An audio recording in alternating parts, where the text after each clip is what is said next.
Hey you guys, it's Shelly Wellness here. I'm going to show you 3 different recipes that you can make healthier. So in this recipe, I'm going to be creating a vegan mac and cheese. I know that cheese is not supposed to be vegan. It is in fact dairy, and there's no way that you can kind of recreate cheese. However, this is not about recreating cheese. This is about creating all the things that we love about macaroni and cheese. The creaminess, the richness, a little bit of that funk, that sourness that the cheese brings. And so, we're going to be using cashews as our feature star to bring out the cheesiness in this recipe, and I'll show you how we do it. So to start, we've got our pasta and butternut squash boiling, and we're going to get started on the seasoning for our noodles.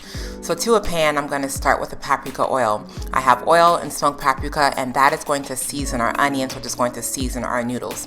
Making sure our noodles are seasoned is going to be key to this tasting like heaven. So once all of that is all settled and done, we're going to get ready to season our pasta. Now for the pasta, you're going to use your taste buds to guide you in this. You're going to add the smoked paprika oil, onions, as well as some salt, a little bit of nutritional yeast, and maybe more smoked paprika if you desire. While you're doing this process, you just want to add a little bit at a time, mix it in, taste, add a little bit, mix it in, taste. Once it tastes like something you love, stop, let it rest, and let's get started on our cheese sauce. To a blender, add soaked cashews, garlic cloves, apple cider vinegar, Dijon mustard, turmeric for the color, cultured cashew milk, nutritional yeast for that cheesy flavor, some cashew yogurt for that pungency, tree-lined scallion cashew cheese, some salt to taste, bring it all out. You're gonna blend this, and then an optional is to add the butternut squash. It does add a sweetness to it, so if you don't desire that sweetness and you want it more savory, leave this one out.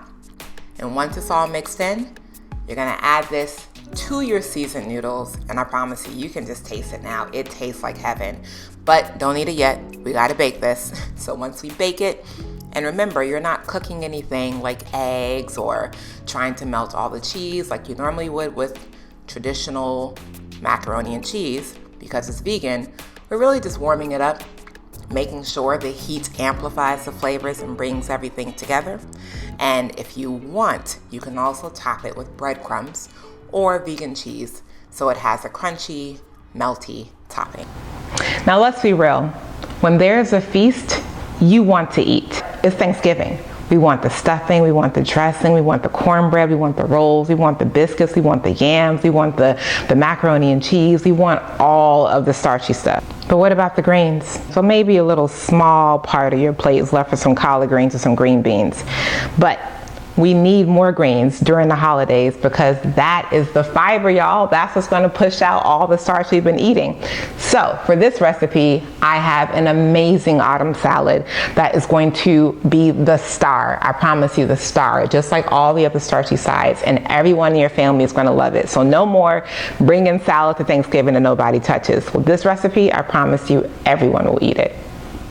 For this autumn salad that everybody's going to eat, you're going to start with some base ingredients. So we have pecans, pomegranate, pumpkin seed, hemp seed, and roasted butternut squash, and of course, kale. Now for the kale, I'm using dinosaur kale or lacinato kale. I prefer the texture, but you could also use curly green kale. I'm rinsing it with a bit of apple cider vinegar and water. I'm just going to clean it. Now in the cleaning process, not only are you cleaning the dirt off of it, but you're also praying into these greens. You're giving it thanks for its being. You're asking it to nourish everyone that eats it. So the cleansing process, please don't skip over this. It's important because it's going to add and contribute to the tastiness of this dish. This dressing is a very easy vinaigrette. We're starting with olive oil.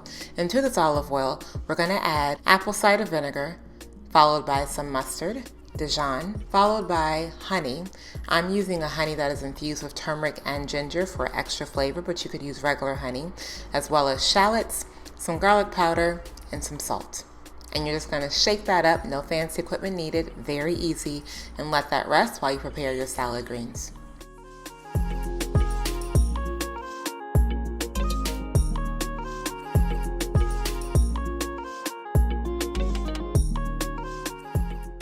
Now once your salad greens are prepped and prepared, you want to massage the dressing into the greens. Now, during this massage process, again, you have another opportunity to infuse loads of gratitude and love and appreciation and affection into these greens so that when people eat it, they taste it and they feel it. But you're also dressing the greens so that every single bite is properly dressed and flavorful. To this, you want to add your avocado, your butternut squash, your pomegranate, your pecans, which I toasted on the oven to make the taste a little stronger, and your hemp seeds and your pumpkin seeds.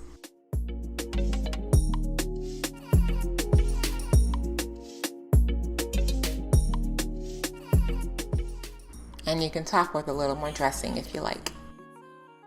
And you're done. No one ever really ate those yeasty white dinner rolls growing up during the holidays. We loved the biscuits, we loved the cornbread, that's what got all the attention. However, when I shifted my diet to be more plant-based, I couldn't make cornbread quite like we used to. However, what I have discovered is this amazing, delicious jalapeno corn fritter. So this is kind of combining the love of hush puppies and fritters and cornbread into one. Let's get into it.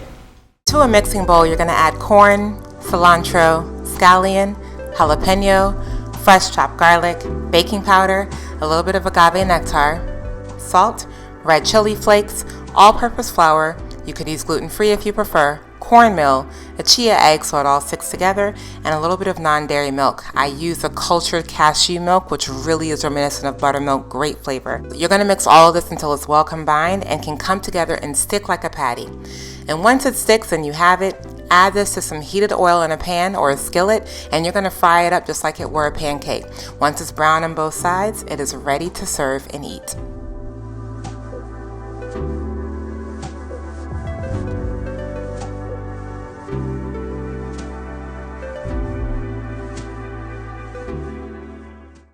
So there you are, folks, healthy holiday sides for your holiday table this season. And remember, when you are massaging those greens, make sure you pray all the gratitude and love into them so that when folks eat it, they feel it. Make sure that when you're making this vegan mac and cheese and those jalapeno corn fritters, you're doing the same. From my table to yours, I wish you wellness, love, and peace.